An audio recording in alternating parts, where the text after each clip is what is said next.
Welcome to Astridologie, the podcast that brings you knowledge, wisdom, and principles that can help you find the peace and comfort we all seek and deserve in our lives.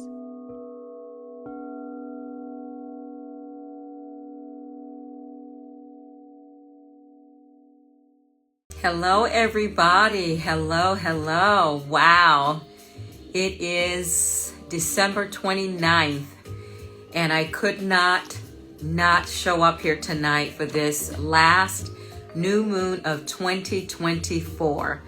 And boy, oh boy, is this moon really giving us a lot of great energy. It's the last new moon of the year, and it's really a rare cosmic occurrence. So I hope you're busy enjoying the holidays, taking advantage of a lot of people have time off from work. And I hope you're enjoying yourself and really celebrating with your friends and family. So whenever you see this video, I hope you see it sometime tomorrow during the new moon or the next few days after today, because this is going to be an important one and way to close out the year. This new moon in Capricorn is called a cosmic bookend.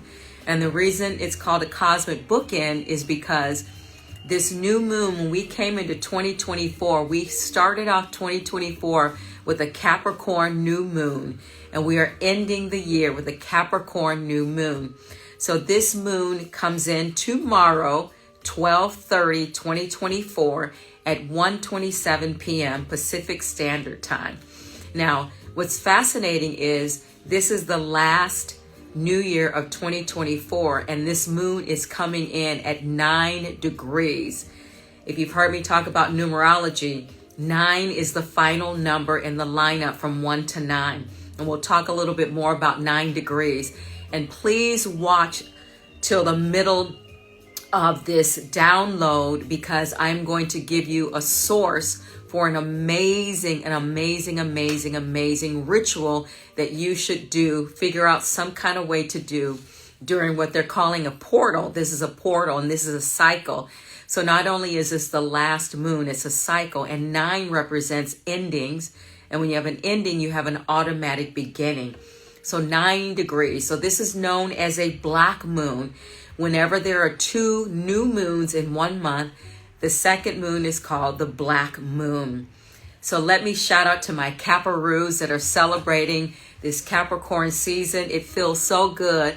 Every time we get to Capricorn season, it feels so good because it's post right when we are at the thick of the holidays, the key holidays.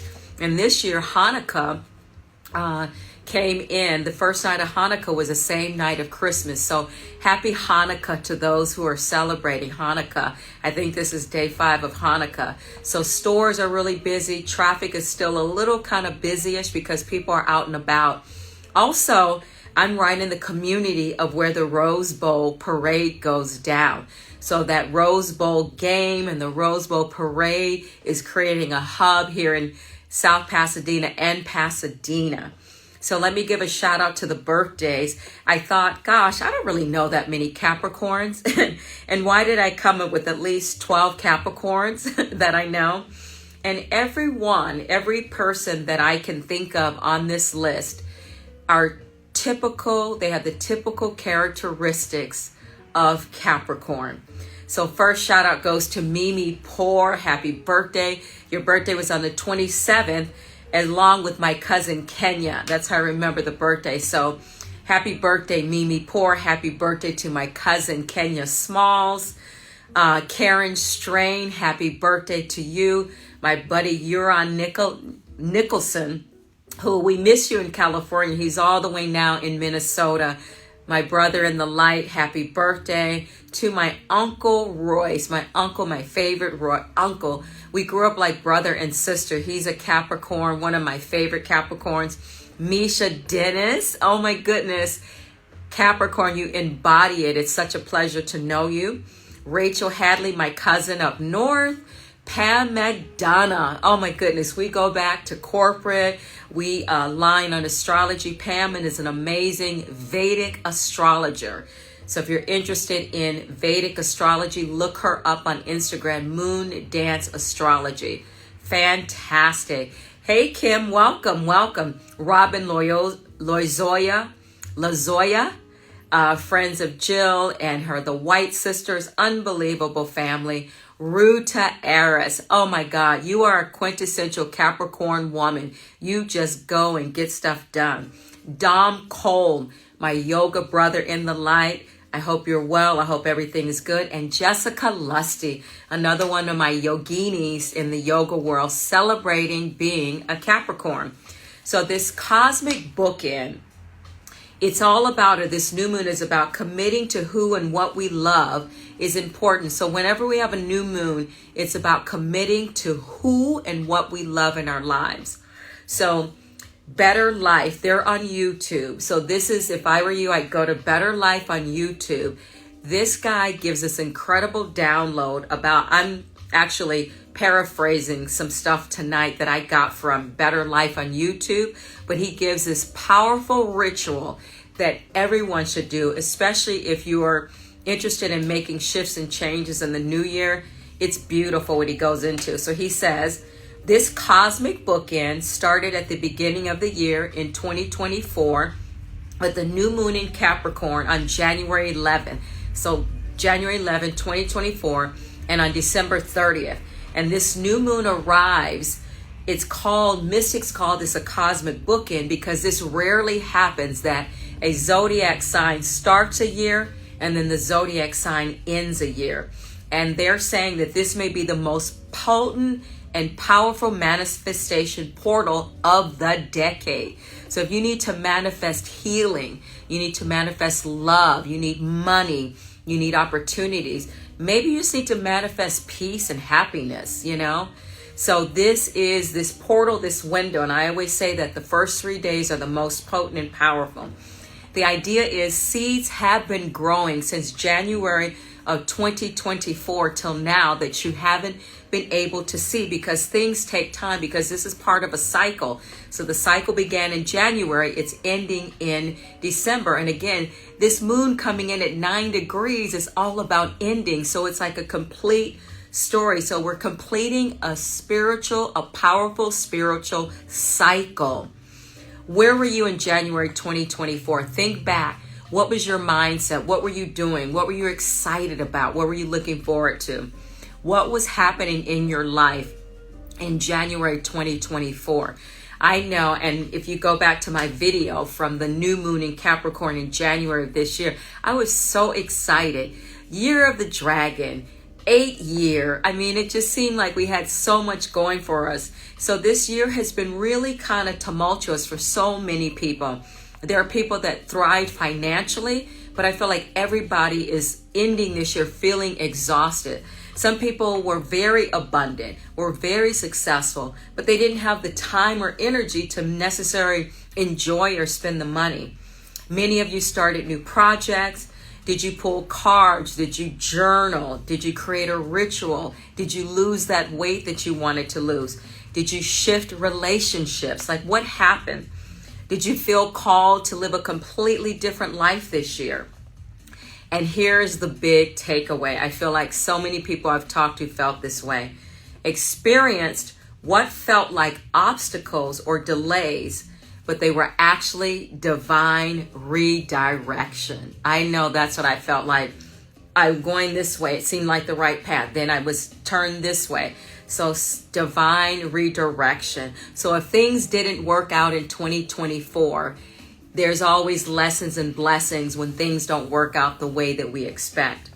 So this year, Capricorn season will feel different, since it's the first time that Capricorn season is not overwhelmed by Pluto. So since 2008, every time Capricorn comes on deck, Pluto is there.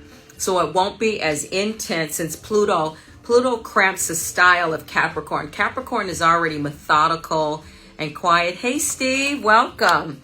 It's already methodical and quieter. So Pluto, because Pluto is so tough, it's associated with deep transformation, the subconscious mind, power dynamics, and the exploration of our shadow side. But again, this cosmic bookend, we started the year with the new moon in Capricorn. We're ending it. So this is a cosmic bookend, a rare occurrence. So do something tomorrow. Anything. Light a candle. Get on your knees and pray.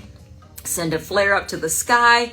But mark tomorrow, January 30th. And again, for a powerful ritual, go to Better Life on YouTube. It's a channel, Better Life on YouTube. He has an amazing ritual for you to do. This is the third new moon of 6 in a row. That will be 6 in a row that are at 9 degrees. Now, what's fascinating is 9 is endings, but it signifies new beginnings. And guess what? 2025 is a 9 year because we just ended an 8 year. So wow, 9 everywhere. So we will have 6 new moons in a row. So the next 3 new moons will be at 9 degrees. Holler, and we're going into a 9 year. So 2025, 2 plus 0 plus 2 plus 5 equals 9. 9 is associated with completion, wisdom, and spiritual growth. It's the highest single digit and is said to represent the end of a cycle and the start of another one. Now, honestly, I'm not a fan of the number 9 because it demands so much of you. But 9 is cool. When you see the number 9, the circle at the top and the stick, 9 carries the weight of all the other numbers. So 1, 2, 3, 4, 5, 6, 7, 8, virtually 9 holds that energy. That's why it's so potent. It is considered one of the most spiritual, highest numbers in all of numerology. Much can happen in a year and not everything will feel aligned. In 2024, not much in my life and so many people's lives felt aligned, but out of alignment was the alignment. What did you say? Welcome chaos. That's right. You have to welcome chaos. You have to embrace chaos. What is Esther Hicks, Abraham says? She calls it contrast. I think that's cute. So some years you will move forward. Some will give you a reason to celebrate. Some will break your heart. But at the end of the day, bottom line is we have no idea what 2025 will truly, truly hold. But all of the years, no matter whether they move you forward, move you backwards, celebration, break your heart, all will help you evolve. And that is why we are here as humans. Now let's talk about the number 9 because 9 again is a big significance in the next few months. Chaos Unboxing, thanks for joining. Thank you so much. Christianity says there are 9 fruits of the Holy Spirit, and those 9 fruits are love, joy, peace, patience, kindness, goodness, faithfulness, gentleness, and self-control. In Buddhism, the paths of enlightenment, there are 9 paths of enlightenment. And in China and Japan, 9 is associated with longevity and with good fortune. So again, all numbers, this blew my mind, all numbers come from number 9. I love numerology for this reason because numerology is practical, where astrology people, it's hard to grasp, but you can't do anything in your life on a daily basis where you're not using numbers. I dare you to try. You will not be able to live a day without. You look at your watch, you eat at a certain time, you go to work at a certain time. I went live at a certain time. Numbers rule our world and our lives. So the more we get comfortable in understanding it. So all numbers come from the number 9. If you add 1, 2, 3, 4, 5, 6, 7, 8, it equals 36. 36 reduces to a 9. If you add 9 to the lineup, so if you add 9 to the whole lineup, it equals a 45. So if you go 1 plus 2 plus 3 plus 4 plus 5 plus 6 plus 7 plus 8 plus 9, you get a 45. 4 plus 5 equals a 9. And here's what's crazy. If you take 3, 6, 9 out of the lineup of 1 through 9, it equals 27, a 9. Unreal.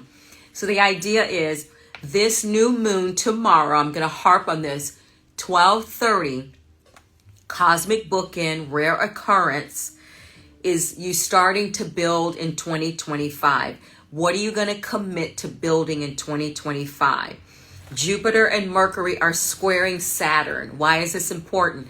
Saturn is the planet that rules Capricorn. So again, whenever a sign is on deck, we can harness that energy. We all have Capricorn somewhere in our charts. So Capricorn is on deck. So Capricorn, that steady, stick to it energy, you can capitalize on. Saturn is the ruling planet of Capricorn. Saturn is a bore, and Saturn's a pain in the ass. You know, people always, worry about Mercury retrograde, but Jupiter is a planet of abundance and expansion, and Mercury is communication. So using your voice. Hey, Anika, how are you? Welcome, welcome. So using your voice during this time. Are you Capricorn, Anika?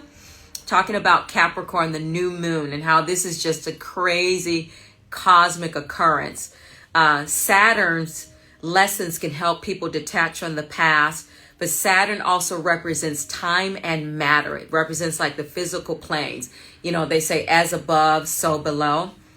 So when things don't go your way, it's the Saturn energy that helps you recognize that every mistake is a life lesson and that there are no failures, only learning moments. The ring planet, Saturn has the rings around it, is also known as the planet of karma because it provokes spiritual cause and effect in your life.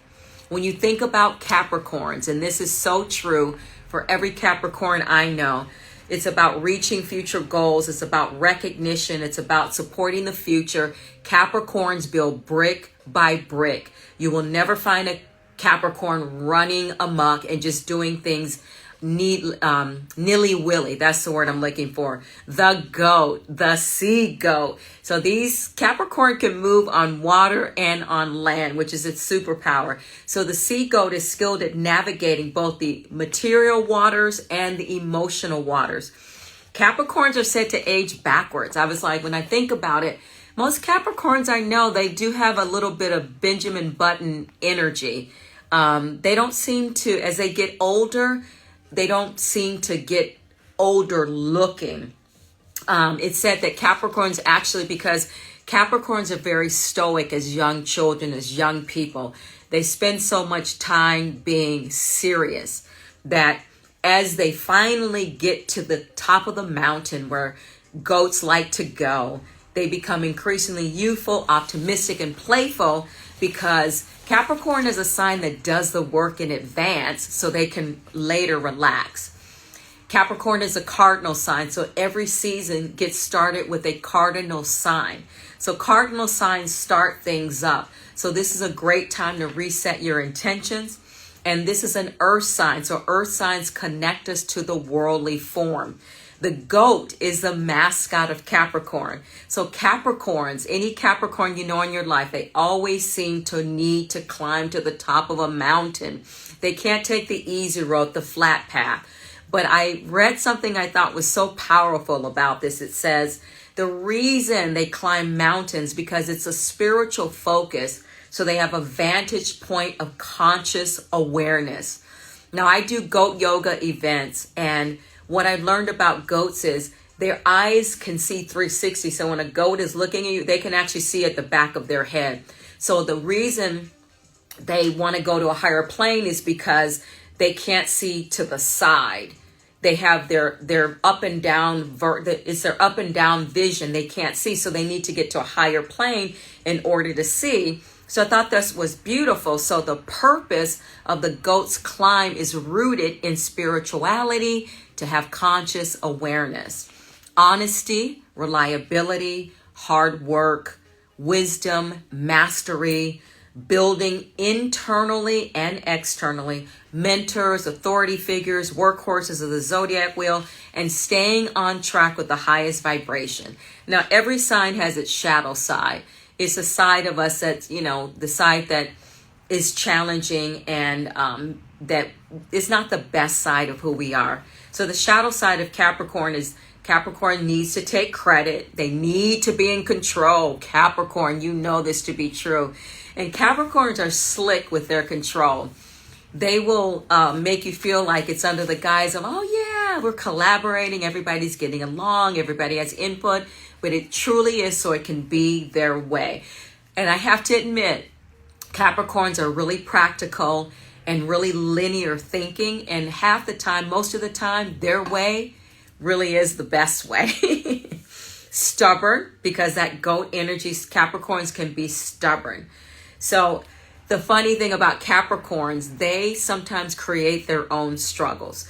So they'll climb to the top of a mountain. Instead of just being happy at that peak, they'll have to climb another mountain and another mountain. But so because Capricorn is ruled by Chronos is time, they're patient. So they will patiently climb and keep going until they reach the end. Timing doesn't really matter too much to a Capricorn. Sometimes I feel like Capricorns can be considered late bloomers because they take their time. They get a later start in life and they really don't care. So let's go back to Better Life on YouTube. He says, the question is not whether or not this portal will transform your reality. The question is whether you are ready to use it. This is an amplification chamber.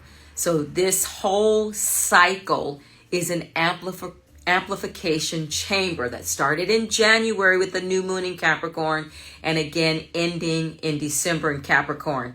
He says, imagine that you're looking into two mirrors facing each other. What do you see? What you should see is an infinite reflection stretching as far as the eye can see. So if you have these two mirrors, this is exactly what happens energetically when Capricorn energy bookends our year, this cosmic bookend. Ancient codes for working with this rare double gateway will harness in these final hours of 2024, and it'll create a quantum leap. And then you will understand why you have been feeling such intense shifts lately and how to use them to your advantage. So this is a ritual that they go through on Better Life. A lot of people have said they have felt like, God, things have felt so intense. You know, it's so crazy. It's like I'm moving forward, but at the same time, I feel like I'm being held back. We are not just ending a year, we are completing a powerful spiritual cycle. And he says the ancients understood the power of cycles.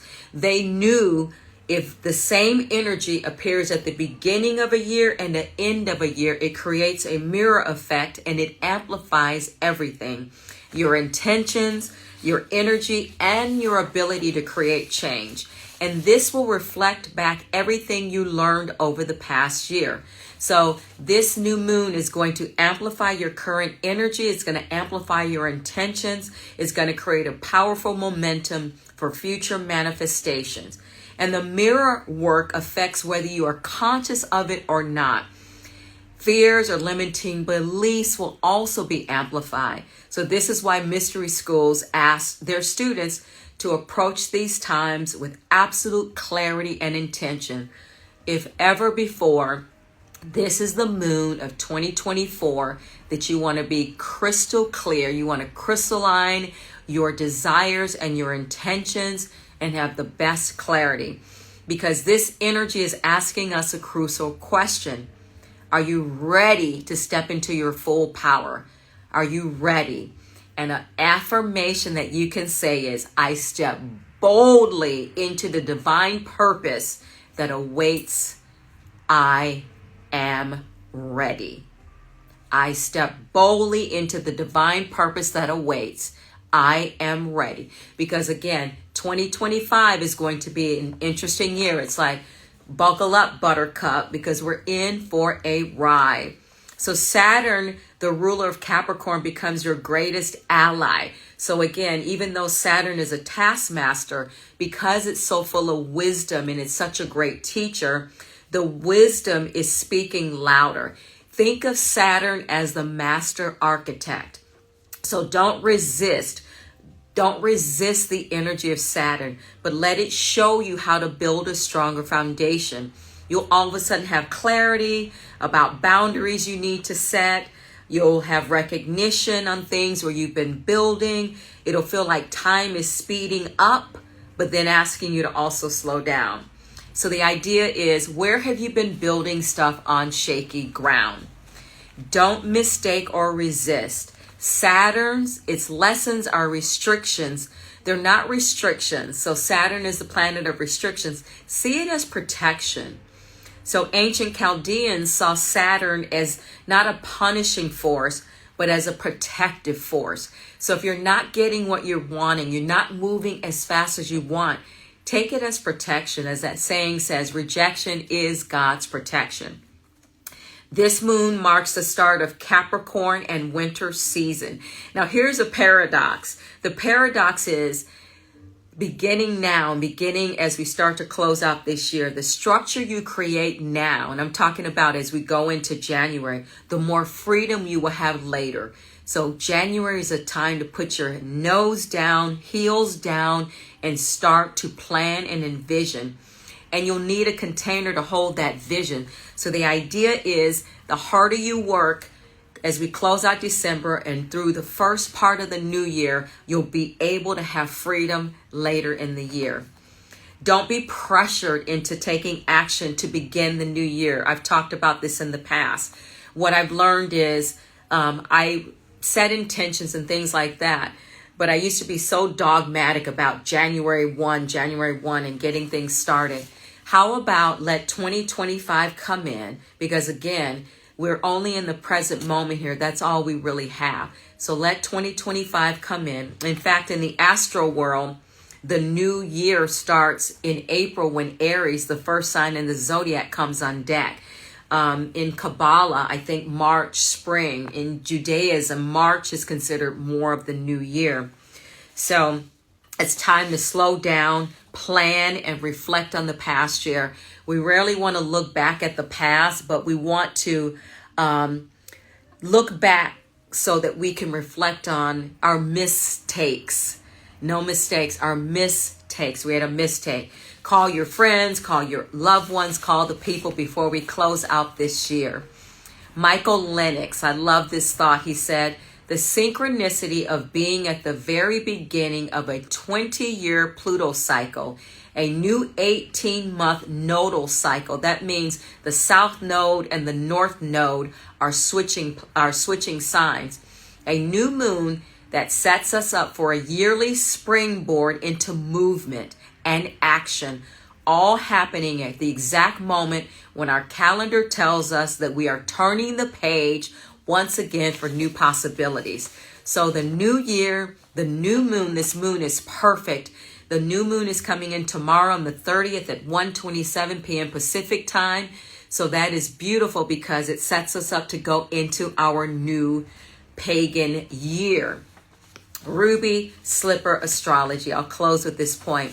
But again, tomorrow, 12:30, 1:27, 9 degrees. 9 is completion.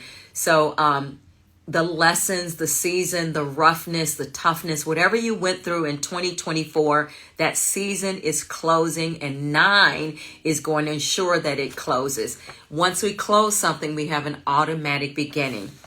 Ruby Slipper Astrology says, the quiet but determined step into the new year draws your attention to what structures need to be built and what traditions can be maintained.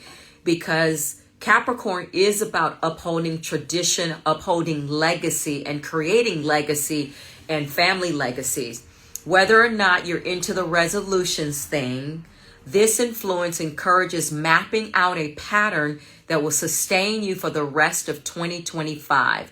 Commitment is key. Commit to your future, to your progress, to the plan that helps you win. Palace is wisdom that wins the battle, and here is the battle against giving up on yourself. Never give up on yourself. So often we quit at the first sign of difficulty, or we get bored or distracted. Palace in Capricorn urges you to tap into your wisdom from your ancestors or wisdom from any tried and true source. Using that knowledge, you can overcome the drag that pulls you back or pushes you off course. You're building on experience, creating fresh goals that are doable, nothing crazy, nothing extreme, because that is not Capricorn energy, but yet ambitious. This is not the time to take high risk. Stick with what works and make it your own. Again, think brick by brick. To build. This is what Capricorn energy is all about. This is a black moon. all new moon. So this is a black moon because it's the second new moon in a month. It's a bookend. We started the year with a Capricorn new moon. We're ending with the new moon in Capricorn. So we have this beautiful bookend. And so all of the stuff that happened in between is being anchored between these two poles of this grounded earth energy, Saturnial, stern, solid, mountain climbing focused energy. I'm making up stuff now. I'm just talking out of my you know what. But again, committing to what you love is going to be so important as we go forward.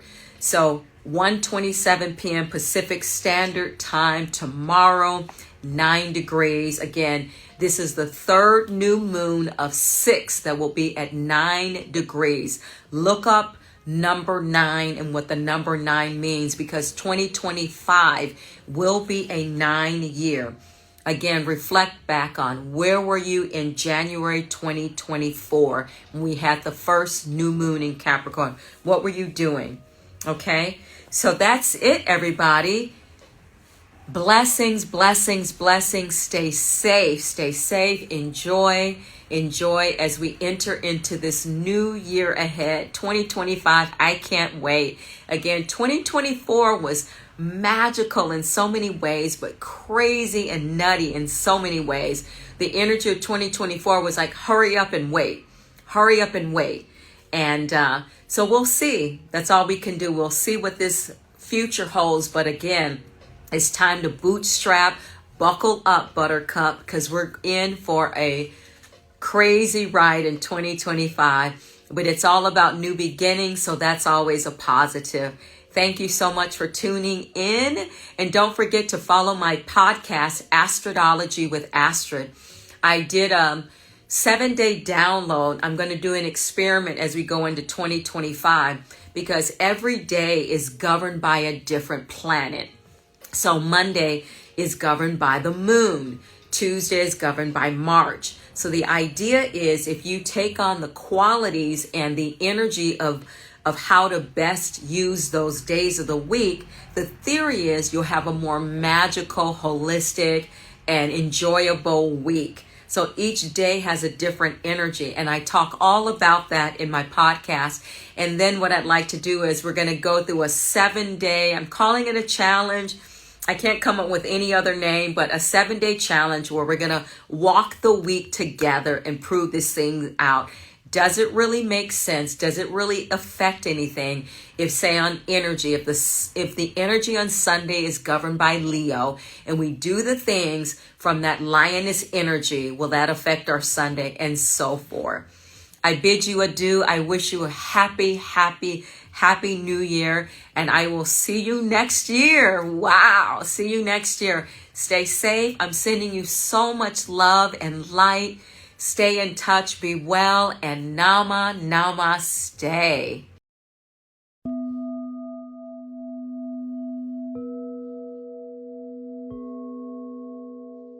Thank you for listening to Astridologie. If you enjoyed this episode and would like to help support the podcast, please hit the subscribe button and tell your friends about it by sharing this program on social media. You can also follow me on Instagram at Coda Life Goddess or at CodaLife.com. Coda is C-O-T-A, Coda Life Goddess or CodaLife.com. Thank you again for listening to Astridologie, and I'll see you next time.